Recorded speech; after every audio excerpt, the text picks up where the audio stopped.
Hello students, welcome to GNV competitive coaching. ఈ వీడియోలో మనము టీజీ టెట్ సంబంధించిన ఇంగ్లీష్ పీవైక్యూస్ చూద్దాము. ఈ English previous year question paper సిరీస్లో ఇది 19th క్వశ్చన్ పేపరు. సో ఇది తెలంగాణ టెట్ ఎగ్జామ్ అయినా కానీ మనకి ఏపీలో ఉన్నటువంటి విద్యార్థులు కానీ లేదా టీజీలో ఉన్నటువంటి విద్యార్థులు కానీ డిఎస్సికి కూడా ఇది ఉపయోగపడుతుంది. So previous year question papers కాబట్టి మనకి టెట్ లేకపోతే డిఎస్సి రెండిట్లో కూడా మనకి క్వశ్చన్స్ అనేవి ప్యాటర్న్ అనేది రిపీట్ అవుతుంది కాబట్టి ఇది బోత్ ఏపీ అండ్ తెలంగాణ అందరికీ ఉపయోగపడుతుందమ్మా. సో ఎందుకంటే రెండిటి యొక్క సిలబస్ ఒకటే, డిఎస్సికి సిలబస్ ఒకటే, టెట్కి సిలబస్ ఒకటే, అలాగే 2 స్టేట్స్లో కూడా మనకి సిలబస్ ఒకటే కాబట్టి ఈ క్వశ్చన్ పేపర్స్ అనేవి మనకి డిఎస్సి ప్రిపరేషన్కి కూడా ఉపయోగపడతాయి. సో కాబట్టి ఈ ఇంగ్లీష్ ఆర్ మ్యాథమెటిక్స్ ఏదైనా కానీ ఎనీ పేపర్ మనం సాల్వ్ చేస్తే సో మనకి ఆ రకమైనటువంటి మోడల్ ప్రాబ్లమ్స్ మనకి ఎగ్జామినేషన్లో వచ్చేటువంటి అవకాశం ఉంది కాబట్టి ప్రతి ఒక్కరు ఈ వీడియోని చూడవచ్చు. సో నా ఛానల్ ఫస్ట్ టైం కనుక చూస్తున్నట్టయితే సబ్స్క్రైబ్ చేసుకోండి అమ్మా. అలాగే నా కంటెంట్ కనుక మీకు నచ్చినట్టయితే లైక్ చేసి షేర్ చేయండి. వీడియో పూర్తిగా చూడండి. Each and every bit explain చేయడం జరుగుతుంది కాబట్టి ప్రతి బిట్టులో ఉండేటువంటి 4 ఆప్షన్స్ని మనం ఇక్కడ ఎక్స్ప్లెయిన్ చేస్తాము. దానివల్ల ఇంగ్లీష్కి సంబంధించినటువంటి గ్రామర్ మనకి అవగాహన వస్తుంది. అలాగే క్వశ్చన్స్ ఏ రకంగా అడుగుతున్నాడు అనేటువంటి విషయం కూడా తెలుస్తుంది కాబట్టి ఈచ్ అండ్ ఎవ్రీ బిట్ని మిస్ కాకుండా చూడండి. అదేవిధంగా మనకి ఏదైతే మనకి ఇక్కడ ఎగ్జామినేషన్లో వస్తున్నాయో ఇటువంటి మోడల్స్ గ్రామర్లో కానీ లేకపోతే టెన్సెస్లో కానీ వచ్చేటువంటి అవకాశం ఉంటుంది. అలాగే వీడియో మొత్తం చూసిన తర్వాత మీ యొక్క అభిప్రాయాన్ని అయితే కామెంట్ రూపంలో తెలియచేయండి అమ్మ. సో ముందుగా మనం చూద్దాము. ఫస్ట్ మనకి 61 నుంచి 65 వరకు పారాగ్రాఫ్ ఇచ్చారు, అంటే ఫస్ట్ కాంప్రహెన్షన్ ఇచ్చారు మనకి ఇక్కడ. సో పారాగ్రాఫ్ కాంప్రహెన్షన్స్ వచ్చినప్పుడు ఎలా చేయాలి అంటే మనకి ఇక్కడ కాంప్రహెన్షన్ ప్యాసేజ్ అంటాం దీన్ని. కాంప్రహెన్షన్ అంటే ఏంటి, మనకి ఒక ప్యాసేజ్ ఇచ్చి ఆ ప్యాసేజ్కి అనుగుణంగా 2 లేదా 2 నుంచి ఒక 5 ప్రశ్నలు అయితే మనల్ని అడగడం జరుగుతుంది. సో కాబట్టి ఫస్ట్ మనం ఏం చేయాలంటే ముందుగా ప్యాసేజ్ ఒక్కసారి చదవాలి, తర్వాత క్వశ్చన్స్ ఒకసారి చూసుకోవాలి.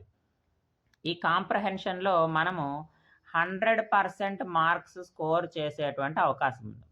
కాంప్రహెన్షన్లో మనము 100% మార్క్స్ స్కోర్ చేసేటువంటి అవకాశం ఉంది. ఇక్కడ మనకు 5 ప్రశ్నలు ఇవ్వడం జరిగింది.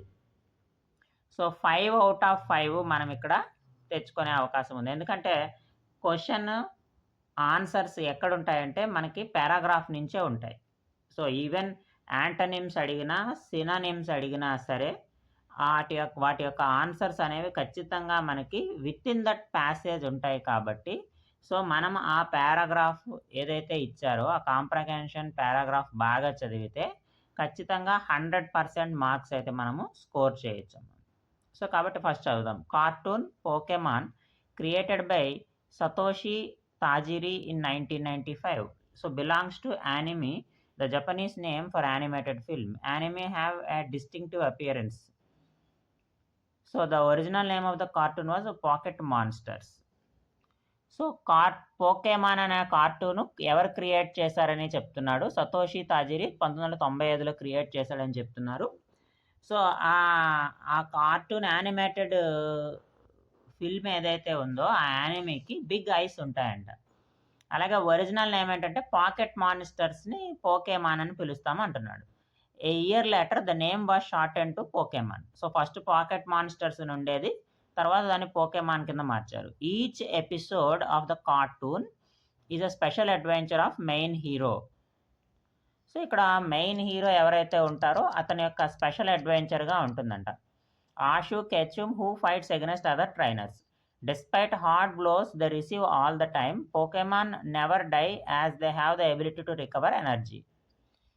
సో ఇది ఆ కార్టూన్ ఫిలింలో. సో పోకేమాన్ ఎప్పుడూ చనిపోకుండా ఉంటాడు, అతని అపోనెంట్స్ ఎవరైతే ఉంటారో వాళ్ళతోటి ఫైట్ చేస్తూ ఉంటాడని చెప్తున్నాడు. In 1997 in Japan 653 children were admitted to hospital for epileptic seizures.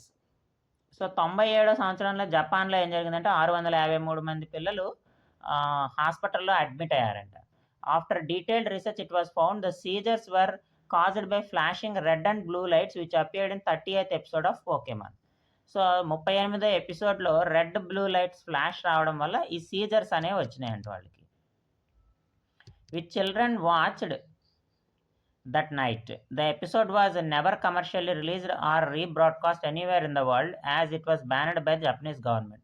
So ఎపిసోడ్ని జపనీస్ గవర్నమెంట్ అయితే బ్యాన్ చేసిందంట ఇలా జరిగినందుకు. There are other less radical health issues. So మిగతా కొన్ని హెల్త్ ఇష్యూస్ కూడా చూసిన పిల్లలకైతే రావడం జరిగింది. For example not only seizures, for example it is obvious that there is nothing good in sitting all day in front of TV watching cartoons. So దీనివల్ల ఏం తెలుస్తుందంట, రోజు కార్టూన్స్ టీవీ ముందు కూర్చొని కార్టూన్స్ చూడడం అంత మంచిది కాదనే విషయం తెలుస్తుంది అని చెప్తున్నాడు పారాగ్రాఫ్లో మనకి. This can only weaken kids eyesight. So వాళ్ళ కంటి చూపు మందగించడం కానీ or may lead to spine curvature disorders. So వెన్నెముకకు సంబంధించి బ్యాక్ బోన్ ప్రాబ్లమ్స్ వస్తాయని, lack of physical activity also creates problems with obesity. So obesity రావచ్చు, ఊబకాయం రావచ్చని. Further more many experts stress negative impact of cartoons on speech development of children by the age of 3. Psychologists claim that watching cartoons is a passive activity in which there is no interaction required for proper speech development.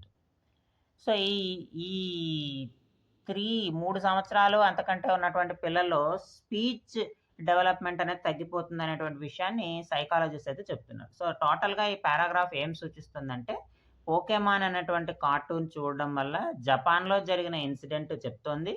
దాంతోపాటుగా రోజంతా cartoon films చూడడం వల్ల పిల్లల్లో కలిగేటువంటి psychological disorders, health issues గురించి చెప్తుందమ్మా. ఓవరాల్గా బ్రాడ్గా ఈ పారాగ్రాఫ్ మనకి ఇది సూచిస్తుంది. సో ఇక్కడ మనము క్వశ్చన్స్ వైజ్ చూసుకుంటూ వెళ్దాం. In 1997 Japan 653 children were admitted to hospital for epileptic seizures. This is because they had watched. ఇది ఆల్రెడీ మనం చూసాం. ఏంటి, పోకెమాన్ సీరియల్ చూడడం వల్ల అందులో రెడ్ బ్లూ లైట్ రావడం వల్ల మనకి జరుగుతుందని చెప్పాం కదా. సో అది చూడండి, ఇదిగో ఇక్కడ ఇచ్చారు చూడండి, flashing red and blue lights which appeared in 38th episode of Pokemon. So కాబట్టి ఇది మనకి కరెక్ట్ ఆన్సర్ అవుతుంది. ఇక్కడ కూడా ఇచ్చాడు రెడ్ అండ్ బ్లాక్ అని ఇచ్చాడమ్మా, కానీ మనకేంటి రెడ్ బ్లూ లైట్స్ కాబట్టి మనకి ఆప్షన్ 4 రైట్ ఆన్సర్ అవుతుంది. Next pocket monsters was. So it's an anime of Pokemon కదా. ఇక్కడ ఏమి ఇచ్చాడో చూద్దాం option. Yes, it's cartoon created by Satoshi Tajiri. So మనకి పారాగ్రాఫ్లో ఫస్ట్ సెంటెన్స్లోనే ఇచ్చాడు ఈ విషయం. మనకి ఇచ్చిన పారాగ్రాఫ్లో ఫస్ట్ సెంటెన్స్లో ఇచ్చాడు సతోషి తాజిరి అనే అతను క్రియేట్ చేశాడనేటువంటి విషయాన్ని ఇచ్చాడు. కాబట్టి ఆప్షన్ 2 మనకి రైట్ ఆన్సర్ అవుతుంది. నెక్స్ట్ ఇది చూడండి, as per the passage the following statement is not right అంటున్నాడు. Pokemon never dies as they have the ability to recover energy. ఇది ప్యాసేజ్లో ఉంది, correct. The original name of the cartoon was pocket monsters. ఇది కూడా కరెక్టే కదమ్మా. Not అన్నాడు చూడండి, ఇక్కడ సెంటెన్స్ నాట్ అంటే తప్పు అయినది ఏదో కనుక్కోమంటున్నాడు. Next psychologist claim that watching cartoons is an interactive activity for speech development. Next యాక్చువల్గా సైకాలజిస్ట్ ఏం చెప్పారమ్మా, ఈ కార్టూన్స్ చూడడం వల్ల స్పీచ్ డెవలప్మెంట్ అనేది తగ్గిపోతుందని కదా చెప్పింది, కానీ ఇక్కడ వస్తుంది అనేటువంటి విషయం చెప్తున్నాడు. సో కాబట్టి ఇది నాట్, నెగిటివ్ సూచిస్తుంది కాబట్టి మనకి 3 అనేది రైట్ ఆన్సర్ అవుతుంది. నెక్స్ట్ ఇది కరెక్టే. In 1997 653 children were admitted to hospital for epileptic seizure. So ఇది కరెక్టేనమ్మా. సో కాబట్టి ఆప్షన్ 3నే మనకి రాంగ్ చెప్తుంది కాబట్టి 3 అనేది మనకి రైట్ ఆన్సర్ అవుతుంది. Next pocket monsters is cartoon Pokemon original name. So 2 అనేది మనకి రైట్ ఆన్సర్ అవుతుంది. పోకెమాన్ కార్టూన్ ఎవరైతే ఉందో అతనికి ఒరిజినల్ నేమ్ అది, ఆ కార్టూన్ ఒరిజినల్ నేము.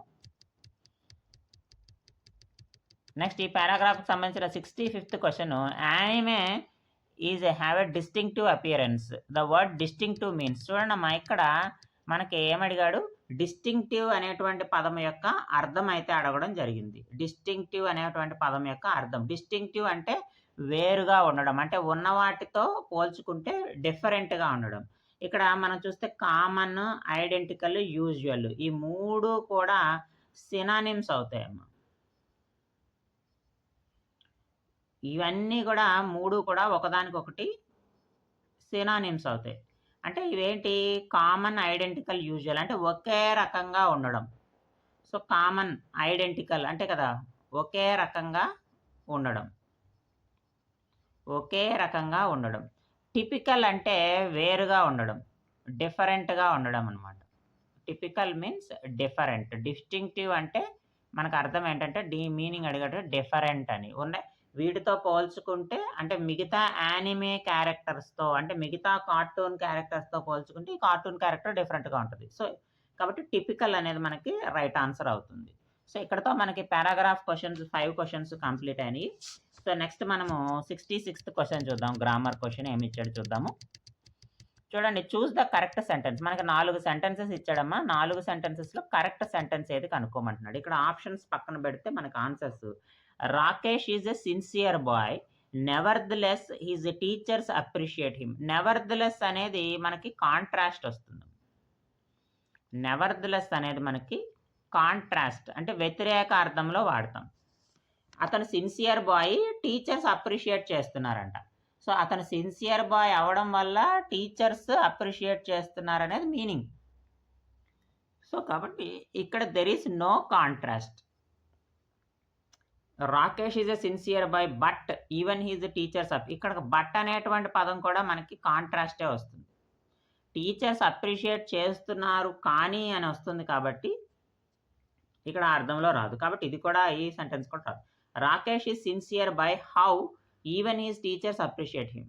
సో అతను అప్రిషియేట్ ఎలా అని వస్తాం. హౌ అంటే మనం ఎలా అని ఉపయోగిస్తాం, ఇక్కడేమో కానీ అని ఉపయోగిస్తాం. సిన్సియర్ బై అయినా కూడా అవ్వకుండా కూడా అన్నట్టుగా వస్తుంది మీనింగ్, నెగిటివ్లో వస్తుంది నెవర్దలెస్ అంటే. సో కాబట్టి ఇక్కడ చూడండి, Rakesh is sincere by so. So అనేది మనకి కాజ్ అండ్ ఎఫెక్ట్ అని చూపిస్తుంది. కాజ్ అండ్ ఎఫెక్ట్,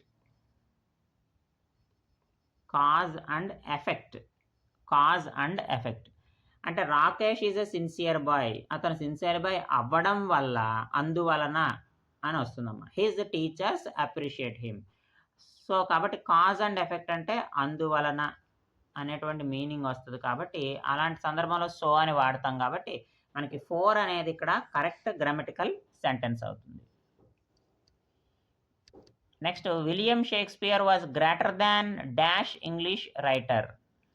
సో ఇక్కడ మనల్ని ఏమడుగుతున్నాడు, కంప్లీట్ ద సెంటెన్స్ అంటున్నాడు. గ్రేటర్ దాన్, ఇక్కడ గ్రేటర్ అనేటువంటి పదం ఇచ్చాడమ్మా. మనకి గ్రేట్ అంటే పాజిటివ్ డిగ్రీ, గ్రేట్ అంటే పాజిటివ్ డిగ్రీ, గ్రేటర్ అంటే కంపారిటివ్ డిగ్రీ, గ్రేటెస్ట్ అంటే సూపర్లేటివ్ డిగ్రీ.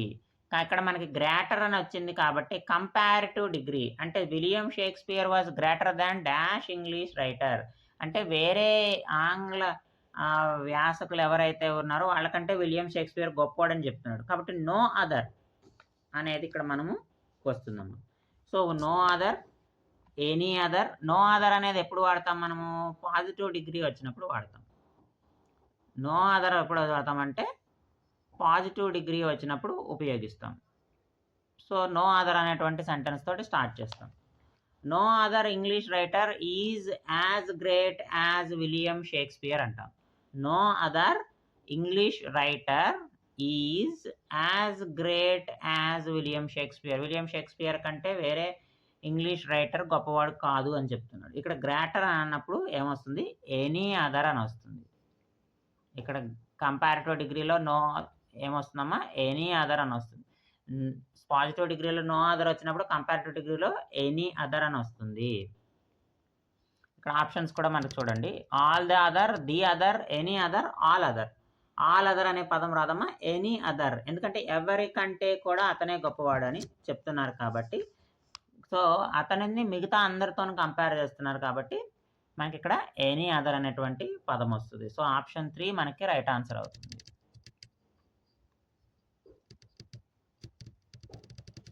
నెక్స్ట్ ఇక్కడ చూడండి, ఇందులో ఏది తప్పు అని అడుగుతున్నాడు. I won't pay. I won't pay అనేది ఫ్యూచర్ టెన్స్, ఫ్యూచర్లో. ఐ విల్ నాట్ అని. వోంట్ అంటే అర్థం ఏంటమ్మా?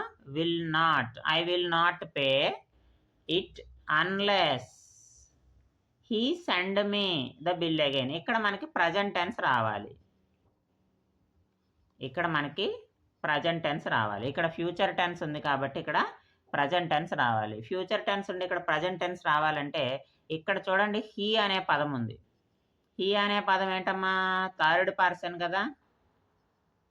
హీ అనే పదము third person. Third person. Third person మనకేంటది? సింగులర్. థర్డ్ పర్సన్ సింగులర్ అమ్మ. థర్డ్ పర్సన్ సింగులర్ అయినప్పుడు మనం వెర్బ్కి ఏం చేర్చాలి? ఎస్ కానీ ఈఎస్ కానీ చేర్చాలి. కాబట్టి ఇక్కడ సెండ్ రాకూడదు. ఏం రావాలి? సెండ్స్ అని రావాలి. కాబట్టి రాంగ్ ఉన్నది ఏ సెంటెన్స్? సి దగ్గర మనకి రాంగ్ సెంటెన్స్ ఉంది. మిగతా అదంతా కరెక్ట్. ఏమో ద బిల్ అగైన్ అనేది కరెక్ట్. కాబట్టి ఇక్కడ సెండ్ కాదు, ఏం రావాలి? సెండ్స్ అనేది రావాలి. So C is the wrong answer. చూడండి, సి అనేది మనకి ఇక్కడ రాంగ్ ఉంది. Next, everyone was dash tears at the climax of Balagam movie. So Balagam సినిమా చూస్తున్నప్పుడు ప్రతి ఒక్కళ్ళకి కళ్ళల్లో నీళ్ళు వచ్చినాయి అంటున్నాడు. సో మూవ్డ్ టు అని రావాలి. Every one has moved to tears. అందరి కళ్ళల్లో నీళ్ళు వచ్చినాయి అనేటువంటి అర్థంలో వాడతాం కాబట్టి మూవ్ టు అనేది మనకి ఇక్కడ రైట్ ఆన్సర్ అవుతుంది. నెక్స్ట్ ఈ క్వశ్చన్ చూడండి. The company rejected their competitors dash for a buyout. Competitors. So competitors ఎవరైతే ఉన్నారో ఆ కంపెనీ రిజెక్ట్ చేసిందంటే ఏం రిజెక్ట్ చేస్తుంది? మామూలుగా ప్రాపగేషన్. ప్రాపగేషన్ అంటే ట్రావెలింగ్ అమ్మ. ప్రిజర్వేషన్ అంటే దేనైనా మనం స్టోర్ చేయడం అని వస్తుంది. ప్రిపోజిషన్ అంటే మనకు తెలుసు, మనం విభక్తులు ఉపయోగిస్తాం. ప్రపోజిషన్. సో ప్రపోజిషన్ మీన్స్ ఇక్కడ దీని అర్థం ఏంటంటే it is some scheme or a plan of action. Scheme or a plan of action. So మనకు బిజినెస్లో స్కీమ్స్ కానీ ఏమైనా ప్లాన్ ఆఫ్ యాక్షన్ కానీ చెప్తూ ఉంటారు కదా. సో ఆ స్కీమ్ కానీ ప్లాన్ ఆఫ్ యాక్షన్ ఏదైతే చెప్పారో దాన్ని రిజెక్ట్ చేశారు అనే మీనింగ్లో వస్తుంది. కాబట్టి ఇక్కడ కరెక్ట్ సెంటెన్స్ ఏంటంటే ప్రపోజిషన్ అనేది మనకి రైట్ ఆన్సర్ అవుతుంది. నెక్స్ట్ క్వశ్చన్ చూడండి. I am going to hit the sack, I am exhausted అన్నాడు. So going to hit the sack. So ఈ హిట్ ద శాక్ అనేటువంటి పదాని యొక్క అర్థము, మీనింగ్ అడిగాడు. మీనింగ్ అడిగినప్పుడు హిట్ ద శాక్ అంటే అర్థం ఏంటంటే టు గో స్లీప్ అని. టు గో టు స్లీప్ అంటే నేను వెళ్ళి నిద్రపోతాను, నేను బాగా అలసిపోయాను అనే అర్థంలో వాడతామమ్మ. సో కాబట్టి దానికి ఆప్షన్స్ చూడండి. To play sport, to have a snack. చూడండి, టు గో టు స్లీప్ ఉంది కదా, ఎస్. కాబట్టి ఆప్షన్ 3 మనకి రైట్ ఆన్సర్ అవుతుంది. టు గో టు స్లీప్ అనేది మనకి కరెక్ట్ ఆన్సర్ అవుతుందమ్మా. Next, choose the correctly spelled word. Susceptible. Susceptible అంటే SUSEPTIBLE. సో 4 అనేది మనకి కరెక్ట్ స్పెల్లింగ్ అవుతుంది ససెప్టబుల్కి. So 4 is the right answer. Next, let's do that అని అన్నాడమ్మా. ఒకసారి ఆప్షన్స్ చూడండి. మనకు ఆన్సర్స్ కంటే కూడా ఆప్షన్స్ ఒకసారి ఏమి ఇచ్చాడో చూస్తే, లెట్స్ డూ దట్ అనేది మనకి ప్రజెంట్ టెన్స్లో వాడుతున్నాం. సో మనం చేద్దాము అని చెప్తున్నాం అని అన్నప్పుడు వుడ్ కానీ కుడ్ కానీ రాదు, ఎందుకంటే పాస్ట్ టెన్స్కి వెళ్ళిపోతాయి. షుడ్ కానీ వుడ్ కుడ్ కానీ వచ్చే విల్ యూ రావాలి, షల్ వి రావాలి. విల్ ఎప్పుడు వాడతామంటే ఖచ్చితంగా చేస్తాము అన్న సందర్భంలో కంపల్సరీ వాటికి ఉపయోగిస్తాం. బట్ షెల్ అనేది మనకి అడ్వైజెస్కి, రికమెండేషన్స్కి ఇలాంటి వాటికి ఉపయోగిస్తాం. కాబట్టి ఇక్కడ సాధారణంగా ఇన్ జనరల్గా ఫ్యూచర్లో మనకి వి యూ ఇలాంటివి ఉపయోగించినప్పుడు షెల్లే వస్తుంది. కాబట్టి షెల్ వి అనేది మనకి రైట్ ఆన్సర్ అవుతుంది. Next, classical music is worth. Tool is అనా. ఇక్కడ మనకి 4 ఆప్షన్స్ ఇచ్చాడు.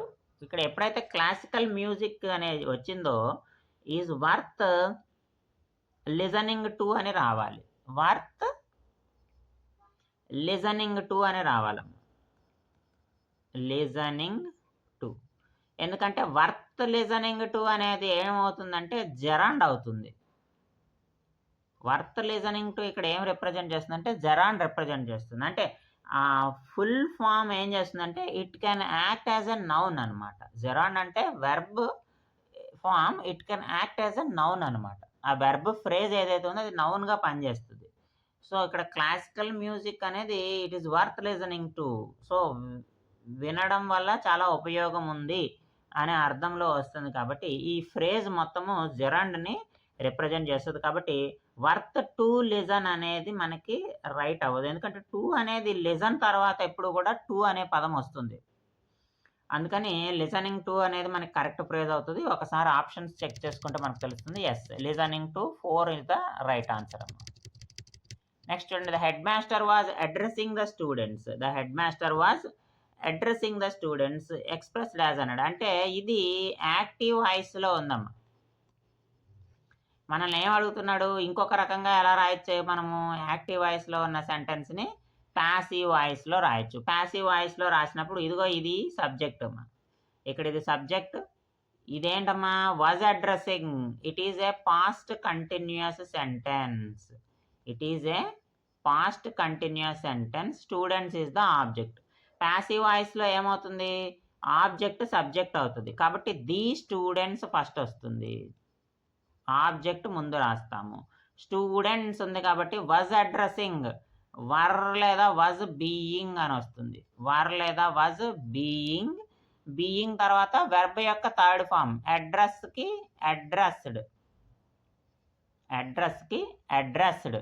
ఎవరు చెప్తున్నారు, ఎవరి చేత, by the head master, by the head master. ఇది మనకి correct passive voice. The students were being addressed by the headmaster because it is a past continuous. Past continuous కాబట్టి ఇక్కడ బీయింగ్ అడ్రస్డ్, బీయింగ్ అనేటువంటి పదం రావాలి పాస్ట్ కంటిన్యూస్ వచ్చడానికి. ఇక్కడ students అని ఉంది కాబట్టి వర్ ఉపయోగించాం. ఒకవేళ స్టూడెంట్ ఉంటే వజ్ అని ఉపయోగిస్తాం. సింగులర్ ప్లూరల్ని బట్టి ఇక్కడ మనకి బీ ఫామ్ మారుతుంది. కాబట్టి the students were being addressed by the head master అనేది మనకి కరెక్ట్ సెంటెన్స్ అవుతుంది. అది ఎక్కడ ఉందో చూడండి, ఏ ఆప్షన్ చూడండి. The students were being addressed by the head master, option 3 మనకి రైట్ ఆన్సర్ అవుతుంది. నెక్స్ట్,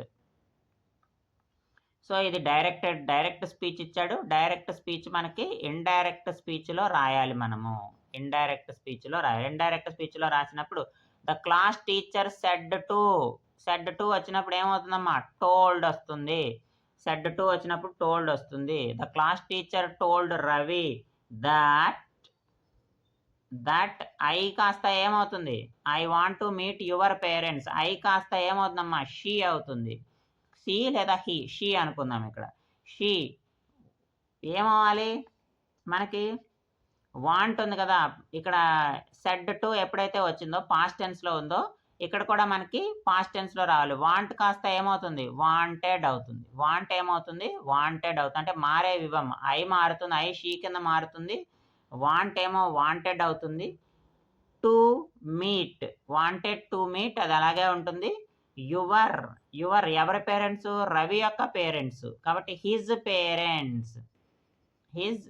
పేరెంట్స్ కాబట్టి యువర్ అనేది హిజ్ కింద మారుతుందమ్మా. సో ఇక్కడ మారేవి చూడండి, సెడ్ టు అనేది టోల్డ్ అవుతుంది, ఐ అనేది షీ అవుతుంది, వాంట్ అనేది మనకి వాంటెడ్ అవుతుంది, యువర్ అనేది హిజ్ అవుతుంది. సో ఈ 4 మారుతాయమ్మా. So the teacher told that లేదా teacher told Ravi she wanted to meet his parents. ఇది మనకి కరెక్ట్ సెంటెన్స్ అవుతుంది. సో కాబట్టి అలా ఇచ్చింది ఏదైతే teacher told Ravi that she wanted to meet his parents. చూడండి, క్లాస్ టీచర్ ఇక్కడ టోల్డ్ అనే పదం వచ్చింది. ఇక్కడ టోల్డ్ అంటే ఇది దేని ప్లేస్లో వచ్చింది, మనకి డైరెక్ట్ స్పీచ్లో సెడ్ టు కనుక వస్తే టోల్డ్ వాడతాం. సో రిపోర్టెడ్ వెర్బ్ దట్ ఎలాగ ఉపయోగిస్తాం. ఐ ప్లేస్లో మనకేమొచ్చింది, షీ వచ్చింది. వాంట్ అక్కడ ప్రజెంట్ టెన్స్ ఉంది కాబట్టి ఇక్కడ ఏం వాడాం, మనం పాస్ట్ టెన్స్ ఉపయోగించాం. టు మీట్ కామన్గానే ఉంది. యువర్ ప్లేస్లో ఏమొచ్చిందమ్మా, హిజ్ వచ్చింది, ప్రొనౌన్ మారింది. సో ఇవి 4 మారుతాయి. సో ఇలా ఏవైతే చేంజ్ అవుతాయో వాటిని గుర్తుపెట్టుకుంటే మనం ఈజీగా డైరెక్ట్ ఇండైరెక్ట్ స్పీచ్ని అయితే ఈజీగా సాల్వ్ చేయొచ్చు. Next, a big meal always makes me feel lethargic and sleepy. So what is the antonym of lethargic? Lethargic అనేటువంటి పదానికి యాంటనిమ్ ఏంటని అడుగుతున్నాడు. సో యాంటనిమ్ అడిగినప్పుడు కింద 4 ఆప్షన్స్ ఒకసారి మనం అబ్జర్వ్ చేస్తే డల్, టర్బిడ్, స్లగ్గిస్ట్. ఈ 3 కూడా దీనికి మీనింగ్స్ అమ్మ. దీనికి మీనింగ్స్ ఇవి. అంటే బాగా తిన్న తర్వాత నాకు నిద్ర వస్తుంది, ఏ పని చేయనట్టు ఉంటుంది అని. సో దానికి ఆపోజిట్ వర్డ్ ఏంటంటే వివాషియస్. వివాషియస్ అంటే అర్థం ఏంటంటే మనకి లివ్స్ లైవ్లీ అనేటువంటి మీనింగ్ వస్తుంది. సో కాబట్టి యాక్టివ్గా ఉండడం అనేటువంటి మీనింగ్ వస్తుంది. సో కాబట్టి ఇది ఖచ్చితంగా దానికి ఆపోజిట్ అనమాట. సో కాబట్టి కరెక్ట్ ఆన్సర్ ఏంటంటే యాంటనిమ్ 1 వివాషియస్ అనేది మనకి కరెక్ట్ ఆన్సర్ అవుతుంది, కరెక్ట్ యాంటనిమ్ అవుతుంది. Next in formal letter your sincerely ఎక్కడ రాస్తామా? ఒక లెటర్ అడుగుని రాస్తాం. కాబట్టి సబ్స్క్రిప్షన్ అనేది కరెక్ట్ ఆన్సర్ అవుతుంది. సబ్స్క్రిప్షన్ అనేది కరెక్ట్ ఆన్సర్ అవుతుంది. ఎందుకంటే కమ్యూనికేషన్ అనేది మనం పైన మన అడ్రస్ అవి రాస్తూ ఉంటాం. మన అడ్రస్, మన డేట్, తర్వాత ఆ రోజు ఏమిటి అనేది, ఏ ఊరు నుంచి రాస్తున్నాం, ఇవన్నీ కమ్యూనికేషన్ కిందకు వస్తాయి. సాల్యుటేషన్ అంటే మిస్టరా, మిస్సెస్సా ఎవరైతే వాళ్ళు ఉంటారో వాళ్ళని. సూపర్ స్క్రిప్షన్ అంటే మనం పైన రాస్తాం. సో సబ్స్క్రిప్షన్ అంటే కింద రాస్తాం. సో కాబట్టి యువర్ సిన్సియర్ అనేది లెటర్ కింద రాస్తాం కాబట్టి రైట్ సైడ్, దాన్ని సబ్స్క్రిప్షన్ అని అంటాం. Next A person especially A young one with exceptional abilities. So exceptional abilities ఉన్నటువంటి యంగ్ పర్సన్ని ఏమంటారన్నాడమ్మా? ప్రాడిజీ అంటాం. సో కరెక్ట్ ఆన్సర్ ఏంటంటే ప్రాడిజీని మనము క్రియేటివ్, ఇంటెలెక్చువల్ ఇవన్నీ పెద్దవాళ్ళకి వాడతాం. చిన్నవాళ్ళకే ఎక్సెప్షనల్ క్వాలిటీస్ ఉంటే వాళ్ళని మనము ప్రాడిజీ అంటాము. సో ఆప్షన్ 4 మనకి రైట్ ఆన్సర్ అవుతుంది. Next I want Sunil to be in the in charge of the office dash I get back from vacation. నేను వెకేషన్ నుంచి వచ్చే వరకు సునీల్ ఇన్ఛార్జ్గా ఉంటాడు అన్నప్పుడు ఇక్కడ ఏ పదం సూటబుల్ అవుతుందమ్మా? అంటిల్ అనే పదం సూటబుల్ అవుతుంది. చూడండి ఇక్కడ అంటిల్ అని ఇచ్చాడు. సో అంటిల్ అంటే నేను వచ్చే వరకు సునీల్ ఇన్ఛార్జ్గా ఉంటాడు అనేటువంటి విషయం చెప్తున్నాడు కాబట్టి అంటిల్ అనేది మనకి కరెక్ట్ ఆన్సర్ అవుతుంది. నెక్స్ట్ చూడండి arrange the parts of sentence in the sequence. So ఇచ్చిన వాటిలో సీక్వెన్స్లో రాయమన్నాడు. Since the world there has been an increase in the number of species become industrialised or nearing extension that have the. ఇక్కడ చూడండి first మనకి ఏది start అవుతుందంటే since the world has అనేది ఫస్ట్ సెంటెన్స్ అయ్యే అవకాశం ఉంది. Since the world has become industrialized. So this is the second one. So world అనేది ఇండస్ట్రియలైజేషన్ అయిన, ఇండస్ట్రీస్ పెరుగుతున్నప్పుడు ప్రపంచంలో నెక్స్ట్ ఏం రావచ్చమ్మా? There has been an increase. So some increasing జరుగుతుంది. ఏం జరుగుతుంది? In the number of species. So number of species ఏవైతే ఉంటాయో ఇంక్రీజ్ జరుగుతుంది. ఏం జరుగుతుంది? That have either become extinct or near extinction. అంటే కొన్ని జీవులు అంతరించిపోతున్నాయి, కొన్ని అంతరించిపోవడానికి దగ్గరగా ఉన్నాయి అని చెప్తున్నాడు. అంటే ఇండస్ట్రియలైజేషన్ వల్ల మనకి ఏం జరుగుతుంది? జీవులు అనేవి అంతరించిపోతున్నాయి, కొన్నేమో అంతరించిపోవడానికి దగ్గరగా ఉన్నాయని చెప్తున్నాడు అమ్మ. సో కాబట్టి ఫస్ట్ సెంటెన్స్ పి రావాలి, తర్వాత ఎస్ రావాలి, తర్వాత క్యూ రావాలి, తర్వాత ఆర్ రావాలి, తర్వాత యూ రావాలి, తర్వాత టీ రావాలి. పిఎస్క్యూఆర్యూటీ. సో ఆ సెంటెన్స్ మనకు ఉందో లేదో చూద్దాం. పిఎస్క్యూఆర్యూటీ. ఎస్ పిఎస్క్యూఆర్యూటీ. సో 4 ఉంది, ఆప్షన్ 4 ఇక్కడ మనకి. సో 4 అనేది మనకి రైట్ ఆన్సర్ అవుతుంది. Next a list of books and articles that have been used by someone when writing a particular book are called. So పుస్తకం రాసేటప్పుడు వాళ్ళు ఆ పుస్తకం రాయడానికి ఉపయోగించినటువంటి పుస్తకాలను కానీ ఆర్టికల్స్, జనరల్స్ని మనం లిస్ట్ ఇస్తాం. ఆ లిస్ట్ని మనం ఏమంటామంటే బిబిలియోగ్రఫీ అంటాం. ఇండెక్స్ అంటే ఏమిటంటే కంటెంట్స్ ఏమున్నాయో ఆ పుస్తకంలో ఏ పేజ్ నెంబర్లో ఏముందో రాస్తాం. క్యాటలాగ్ అంటే మనం లైబ్రరీలో ఉపయోగించేటువంటి బుక్స్ గురించి సంబంధించి మనం క్యాటలాగ్ అని ఉపయోగిస్తాం. అపెండిక్స్ అంటే ఆ పుస్తకానికి సంబంధించి ఏదైనా మనం అడిషనల్ ఇన్ఫర్మేషన్ ఇంకా ఇవ్వాలి అని అనుకుంటే దాన్ని అపెండిక్స్ అంటాం. సో కాబట్టి కరెక్ట్ ఆన్సర్ ఏంటంటే మనకి బిబిలియోగ్రఫీ అనేది కరెక్ట్ ఆన్సర్ అవుతుంది. Next the moon landing is a dash in space exploration. Is a landmark. So space ఎక్స్ప్లోరేషన్లో మనకి మూన్ ల్యాండింగ్ అంటే చంద్రుడి మీద కాలు మోపడం అనేది ఒక ల్యాండ్ మార్క్, ఒక మైలురాయిగా ఉంటుంది అని మనం ఇక్కడ చెప్తున్నాం అనమాట. B is not a silent letter. B thumb అంటే బి సైలెంట్ వస్తుంది. ల్యామ్ అని చదవాలి. సబ్టైల్ అని చదవకూడదు, సటైల్ అని చదవాలి. సో డిబేట్ అని చదువుతాం కదమ్మా, ఇక్కడ బి సైలెంట్ కాదు, డిబేట్. సో బి అనేది మనకి సైలెంట్ లెటర్ కాదు కాబట్టి 2 is the correct answer. Next, a teacher uses lessons from social and science to teach English. So social సైన్స్లో లెసన్స్ ఉపయోగించి ఇంగ్లీష్ టీచ్ చేస్తుందంటే దీన్ని ఏమంటారంటే language across curriculum. Language across curriculum అంటాం, లాంగ్వేజ్ అక్రాస్ కరికులం అని అంటాం దీన్ని. సో ఆప్షన్ 3 మనకి రైట్ ఆన్సర్ అవుతుంది. Next, the required activities or tasks of the test are appropriate for the measurement and evaluation. The validity of a test is called. So ఇక్కడ దీన్ని operational validity అంటాం. Operational validity 3A, option 3 మనకి right answer అవుతుందమ్మా. In the beginning of the lesson, learner came out with their perception of picture, a quotation or a poem. This is a learning outcome of the following teaching component. So already learners ఒక పెర్సెప్షన్స్తో వస్తారు, ఒక picture, quotation, పోయంతో lesson స్టార్టింగ్లో. దాన్ని ఏమంటామంటే మనం face sheet అని అంటాం. అంటే ఆల్రెడీ వాళ్ళకి ఒకటి అర్థమవుతుంది, పలానాది ఈ విషయం ఇక్కడ ఇందులో ఉంటుంది అనేటువంటి విషయంతో వాళ్ళు వస్తారు కాబట్టి దాన్ని మనం ఏమంటాము, ఒక ఫేస్ షీట్ అంటాము. Next, language acquisition. Language acquisition అంటే మనకి భాష అనేది మనకి రావడము అనేది దేని మీద డిపెండ్ అయి ఉంటుందంటే it is an unconscious process. So మనకు తెలియకుండానే జరుగుతుంది. సో కాబట్టి ఆప్షన్ 4 అనేది మనకి రైట్ ఆన్సర్ అవుతుంది. ఆర్టిఫిషియల్ కాదు, ఫార్మల్ కాదు, కాన్షియస్ ప్రాసెస్ కాదు. Next, identify the oral discourse among the following. Essay, profile, comparing, letter. చూడండి, ఎస్సే కానీ ప్రొఫైల్, లెటర్ ఇవన్నీ రాయాలి కదమ్మా. ఓరల్ అంటే కంపేరింగ్ అని వస్తుంది. సో ఆప్షన్ 3 మనకి రైట్ ఆన్సర్ అవుతుందమ్మా. It's a oral discourse. Next, identify the example of survival purpose of reading. So survival purpose of reading అంటే advertisements. Survival purpose of readings example ఏంటంటే అడ్వర్టైజ్మెంట్స్. ఎందుకంటే property documents కానీ, text books, novels ఇవన్నీ మనం ఏదన్నా knowledge కోసమో దేనికోసమో మనం చదువుతాం. బట్ సర్వైవల్ పర్పస్కి అడ్వర్టైజ్మెంట్స్ చూస్తాం కాబట్టి ఆప్షన్ 4 అడ్వర్టైజ్మెంట్స్ అనేది మనకి సర్వైవల్ పర్పస్ ఆఫ్ రీడింగ్కి ఎగ్జాంపుల్ అవుతున్నాం. సో ఇవి మనకి టీజీటెట్ పేపర్లో ఇచ్చినటువంటి ఇంగ్లీష్కి సంబంధించిన 30 బిట్స్ని మనము ఈ వీడియోలో అయితే సాల్వ్ చేయడం జరిగింది. ఈ కంటెంట్ మీకు నచ్చినట్టయితే లైక్ చేసి షేర్ చేయండి అమ్మా. మీకు తెలిసి ఎవరైనా టెట్ ఎగ్జామ్ రాస్తుంటే వాళ్ళకైతే ఈ వీడియోని ఖచ్చితంగా షేర్ చేయండి.